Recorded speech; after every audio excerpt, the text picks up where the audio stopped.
पर कांग्रेस के दिल्ली प्रदेश अध्यक्ष अनिल कुमार चौधरी से भी A1 संवाददाता ज्योति सिंह ने की खास बातचीत। आइए आपको भी सुनाते हैं क्या कुछ कहा अनिल कुमार चौधरी ने।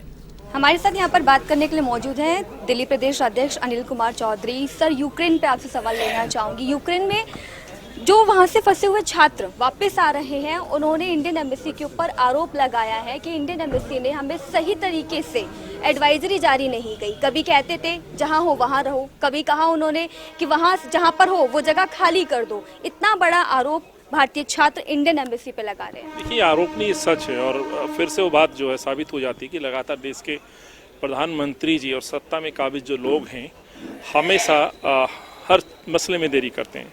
पुराने विषय को मैं नहीं उठाना चाहता हूं, लेकिन जो अब नया विषय है, यूक्रेन में फंसे हुए जो छात्र थे, लगातार ये सूचनाएं मिल रही थी। खुफिया तंत्र या सरकार से संबंध था, जहां तमाम दूसरे देशों ने अपने नागरिकों, अपने छात्रों को समय पे वहां से बाहर निकाला। वहीं पे जो हिंदुस्तान के बच्चे थे, छात्र थे, वो फंसे रहे। यूक्रेन के साथ जो संवाद होना चाहिए था उसमें विलंब हुआ, और उसका नतीजा है कि आज वहाँ बच्चे डरे हुए हैं, सहमे हुए हैं।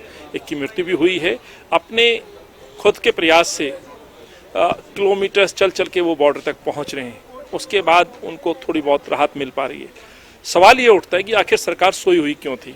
आज उस डैमेज कंट्रोल करने के लिए जिस तरह से मंत्री जहाज में जाकर के वाहवाही कर रहे हैं, दावे कर रहे हैं, पीठ थपथपा रहे हैं, शर्म आनी चाहिए मंत्रियों को, देश की सरकार को, एम्बेसीज को, कि आखिर ये नौबत क्यों आई। समय पे इन बच्चों को वहाँ से निकाला जाना चाहिए था। ना केवल बच्चे, उनके माँ बाप, उनके परिवार के लोग चिंतित थे और हैं अभी भी।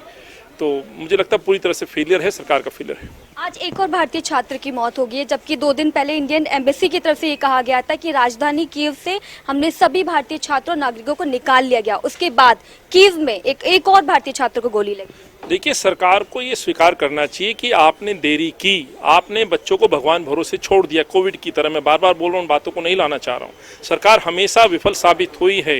ये यूक्रेन एक जीता जागता उदाहरण है। वर्तमान में अभी जो हुआ है, बच्चों को समय पे सूचनाएं नहीं दी गई, उनको भगवान भरोसे छोड़ दिया गया कि आप वहाँ से निकलिए।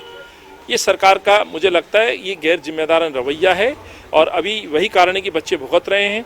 इस बच्चे की जो मौत हुई है, ये दर्शाता है कि वहाँ पर किस स्थिति में हिंदुस्तान के बच्चे, जो युवा हैं, जो जिसे भविष्य भी कहा जा रहा है, वो बच्चे फंसे हुए हैं। तो सरकार का दायित्व बनता है कि सरकारों से समन्वय बनाए, बच्चों को वहाँ सकुशल निकालें। एक आखिरी सवाल दिल्ली पे लेना चाहूंगी। अभी तक शराब के ठेके जो है वो गली गली में खोले जा रहे थे, लेकिन अब पिंक ठेके की भी बात की जा रही है। देखिए, शराब नीति का कांग्रेस पार्टी पुरजोर से विरोध कर रही है। शराब नीति दिल्ली को एक पहचान देगी। शराब की राजधानी दिल्ली बना दी है, अपराध की राजधानी बना दी है। भ्रष्टाचार में लिप्त आम आदमी पार्टी ने जिस तरह से खुली छूट दी, आज नकली शराब बिकने का यहाँ डर है, जहरीली शराब बिकने का यहाँ डर है। चौक चौराहे पर आज शराब के ठेके खोले जा रहे हैं। उम्र घटा दी गई है। पिंक ठेके खोलने का क्या आप मैसेज देना चाह रहे हैं। उम्र घटा दी गई है, 25 से 21 साल कर दी गई है। मध्य रात्रि तक आप शराब बांटने का काम करें, बल्कि आपने नियम और कायदे कानून को ताक पे रख दिए। नियम ये कहते हैं कि आप घर में शराब नहीं रख सकते ज़्यादा।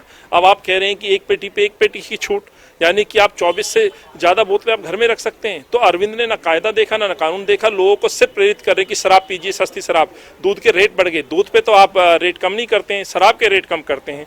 पानी बाजार में बिक रहा है, पानी भी मिल नहीं रहा है, साफ पानी की दिक्कतें हैं। तो ये तमाम बातें हैं जिनको लेकर कांग्रेस पार्टी सवाल खड़ा कर रही है। और ये शराब की राजधानी को जो उपाधि अरविंद ने दी है, आने वाली जो जनरेशन है वो अरविंद को माफ नहीं करेगी। धन्यवाद हमसे बातचीत करने के लिए। तो हमारे साथ यहाँ पर बात कर रहे थे दिल्ली प्रदेश कांग्रेस के अध्यक्ष अनिल कुमार चौधरी। कैमरा पर्सन विकास के साथ ज्योति सिंह, A1 TV, दिल्ली।